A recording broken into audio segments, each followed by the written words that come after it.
Karibu kwa mara nyingine tena mtazamaji wa The World News katika kipindi hiki cha ulimwengu wa siasa. Uko nami Adam Hussein, lakini tuelekee huko Tehran ambapo waziri wa ujasusi nchini Iran Ismail Khatib ametangaza katika waraka wa televisheni kwamba wizara ya ujasusi ya nchi hiyo imepata hifadhi kubwa ya nyaraka za siri za Israel ambazo zilifichua maelezo ya mipango ya nyuklia na kijeshi ya Israel. Kulingana na Khatib, mafaili hayo ni pamoja na kile kinachoonyeshwa majina kamili, maelezo ya kibinafsi, anwani na viungo vya kitaalamu vya wataalamu 189 wa nyuklia na kijeshi wanaohusishwa na miradi ya silaha za Israel. Waziri huyo wa Iran amesema orodha hiyo bado inapanuliwa huku wachambuzi wa Iran wakiendelea kuchakata vyanzo hivyo, Press TV imeripoti. Maelezo hayo yalipewa jina la Spider's Lair iliyotangazwa mnamo siku ya Jumatano usiku katika televisheni ya taifa ya Iran. Waziri huyo alisema uwasilishaji wa kipengele unaelezea jinsi chombo cha kijasusi cha Iran kilivyoweza kupata habari hizo, ikiwa ni pamoja na orodha ya watafiti, wanasayansi na wasimamizi wakuu wa miradi ya silaha, miongoni mwao wanasayansi wa Marekani na Ulaya waliohusika katika programu zinazohusiana. Hata hivyo, uchambuzi umeeleza kwamba katika kinu cha nyuklia cha Dimona kumefichuka hayo yote. Amesema maafisa wa kijasusi wa Iran walifanya moja ya operesheni kali zaidi za tabaka nyingi, wakapenya ndani kabisa ya maficho ya utawala huo na kupata taarifa zake za siri katika nyanja za nyuklia, kijeshi, kijasusi na kisayansi. Na hivyo wanasema kwamba Iran ina taarifa nyingi juu ya mipango ya nyuklia, na sasa kwa mujibu wa taarifa ambayo imetolewa na serikali ni kwamba wapo na wanafahamu ni nini ambacho wanaweza kufanya ikiwa Israel itaamua kuingia vitani kwa mara nyingine tena.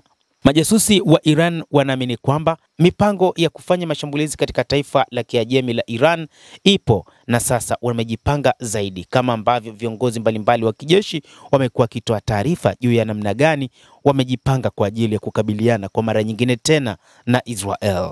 Video zinaonyesha operesheni ya uchimbaji wa mamilioni ya hati nyeti za kijeshi na nyuklia kutoka kwa maeneo yanayokaliwa yaliyotumwa Tehran. Khatib alisema hifadhi hiyo pia ina taarifa sahihi ya maeneo nyeti ya matumizi mawili ya kijeshi na kisayansi. Kwa kuongezea, kuna hati zinazoonyesha ushawishi rasmi unaotolewa na maafisa wa Israel kwenye wakala wa kimataifa wa nishati ya atomiki IAEA na upokeaji wao wa habari kuhusu mpango wetu wa amani wa nyuklia. Kwa maana hiyo ni kwamba kumekuwa na viongozi maalum ambao wamekuwa wakitoa ushawishi, na hata katika siku za hivi karibuni Israel kuishambulia Iran si kwa sababu ya suala la nyuklia, lakini ni mipango iliyosukwa na Israel ili tu kufanya mashambulizi, na wakati huu wameachana tena na mpango wa suala la nyuklia, wamekuja katika mpango wa makombora ya masafa marefu ambayo yana uwezo wa kuafikia kama ilivyofanyika katika vita vya siku 12. Waziri huyu amesema wakati wa mzozo wa siku 12 mnamo mwezi Juni, baadhi ya vituo vililengwa na vitengo vya makombora vya Iran baada ya viwainishi vyake kuondolewa kwenye hati. Khatib alisema ufichuzi huo ulikuwa sehemu tu ya nyenzo zinazopatikana, na hata hivyo amesema kutolewa huko kudogo kumefungua ukurasa katika historia ya uficho wa utawala huo na wafuasi wake na kukomesha utata wake wa nyuklia. Iran imesema wakati huu inafahamu maeneo nyeti yote, na kupitia ujasusi wake umeweza kufahamu ni wapi wanaweza wakafanya mashambulizi.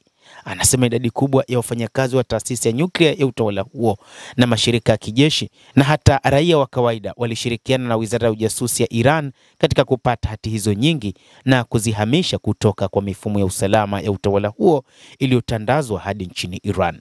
Kulikuwa na nia kuu mbili za ushirikiano huu: kwanza, motisha za kifedha na malipo, na pili, chuki kubwa dhidi ya waziri mkuu ambaye anaonekana kuwa ni fisadi na jinai, na kutokana na makosa mengi aliyoyafanya katika serikali yake ambayo yanasababisha vitendo vya kulipiza kisasi dhidi yake.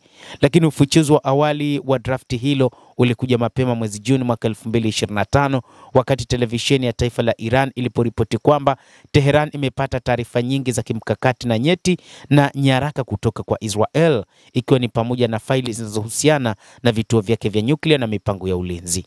Na wakati huo maafisa walielezea kama hazina ya ujasusi, lakini hawakutoa maelezo.